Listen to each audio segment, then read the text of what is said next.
गुफ्तगू करते हुए चेयरमैन तहरीक इंसाफ इमरान खान ने कहा कि एक मुजरिम को बचाने के लिए अवाम का बहुत ज्यादा पैसा जाया किया जा रहा है, लेकिन नवाज शरीफ जो मर्जी कर लें, चोरी किया गया पैसा हजम नहीं करने देंगे। उन्होंने कारकुनों को हिदायत की कि वो बनी गाला पहुँचे। मुजरिम को बचाने के लिए ये कितना कौम का पैसा जाया हो रहा है। ये एक मुजरिम प्राइम मिनिस्टर कितना महंगा इस कौम को पड़ रहा है। नवाज शरीफ अगर ये देख रहे हो ना, तुम जो मर्जी कर लो, ये तुम्हारा जो चोरी किया हुआ पैसा हजम नहीं होने देंगे।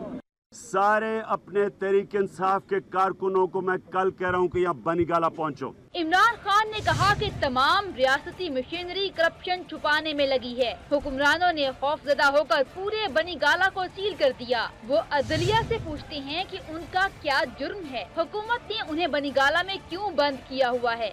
मुझे बताएं कि मुझे किस लिए यह बंद किया हुआ है, मेरा कौन सा जुर्म है। मैं सवाल ये पूछता हूँ अदलिया से कि हमारा मेरा कौन सा जुर्म है। चेयरमैन तहरीक इंसाफ ने कहा कि हुकूमत हमें जितना रोकेगी हमारा हौसला उतना बढ़ेगा। हुकूमत ने इस वक्त हमें रोक भी लिया तो तारीख आगे बढ़ जाएगी।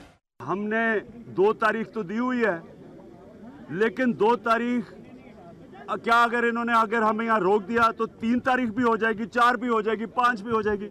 हमने तो रुकना ही नहीं है। मैं तो जब तक जिंदा हूँ, मैंने तो इस मुजरिम के पीछे जाना है। इससे कबल भी इमरान खान ने बनी गाला में मीडिया से गुफ्तगू की। उन्होंने कारकुनों का हौसला बढ़ाते हुए कहा कि सिक्योरिटी लीक्स के मामले पर एक चूहा पकड़ा गया है, बाकी की भी बारी आनी है। परवेज रशीद को कुर्बानी का बकरा बनाया गया, लेकिन हम गधे की नहीं।